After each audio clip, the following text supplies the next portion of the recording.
नमस्कार दोस्तों, आज हम एक नई कहानी के बारे में बात करेंगे, बुद्धिमान की परीक्षा।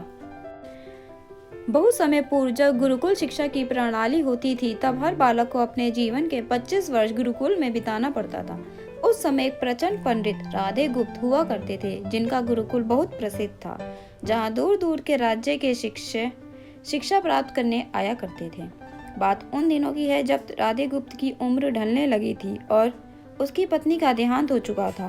घर में विवाह योग्य एक कन्या थी। राधे गुप्त को हर समय उसकी चिंता सताती रहती थी। वह उसका विवाह एक योग्य व्यक्ति से करना चाहते थे, जिसके पास संपत्ति भले ना हो पर वह कर्मठ हो, जो किन्हीं भी परिस्थितियों में उसकी बेटी को खुश रखे और उचित समय पर उचित निर्णय ले सके। एक दिन उनके मस्तिष्क में एक ख्याल आया और उन्होंने इस परेशानी का हल सोचा कि क्यों ना वो अपने खुद के शिष्यों में से ही योग्य वर की तलाश करें।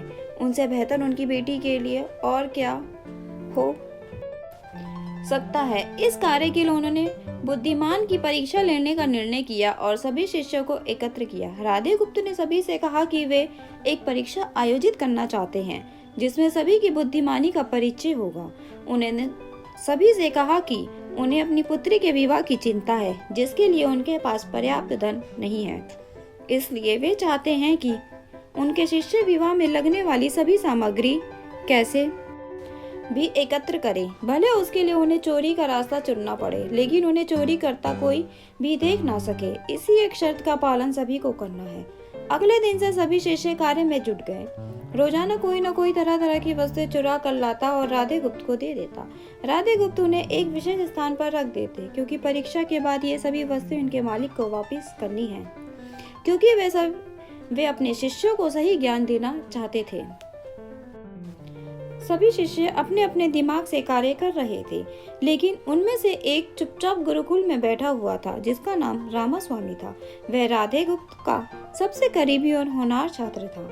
उसे ऐसा बैठा देख राधे गुप्त ने इसका कारण पूछा। तब रामास्वामी ने बताया कि आपने परीक्षा की शर्त के रूप में कहा था कि चोरी करते वक्त उसे कोई ना देख सके। इस प्रकार अगर हम अकेले में भी चोरी करते हैं, तब भी हमारी अंतरात्मा हमें देख रही है। हम खुद से उसे नहीं छिपा सकते। इसका अर्थ यही है कि चोरी करना व्यर्थ है। उसकी यह बात सुन राधे गुप्त के चेहरे पर खुशी छा जाती है। वे उसी वक्त सभी को एकत्र करते हैं और पूछते हैं कि आप सबने जो चोरी की है, क्या उसे किसी ने देखा? सभी कहते हैं नहीं। तब राधे गुप्त कहते हैं कि क्या आप अपने अंतर्मन से भी इस चोरी को छिपा सके? सभी की बात समझ में आ जाती है और सबका सर नीचे झुक जाता है, सिवाय रामास्वामी के। राधे गुप्त रामास्वामी को बुद्धिमानी की परीक्षा में अव्वल पाते हैं और सभी के सामने कहते हैं कि यह परीक्षा मेरी पुत्री के लिए उचित वर तलाशने के लिए रखी गई थी।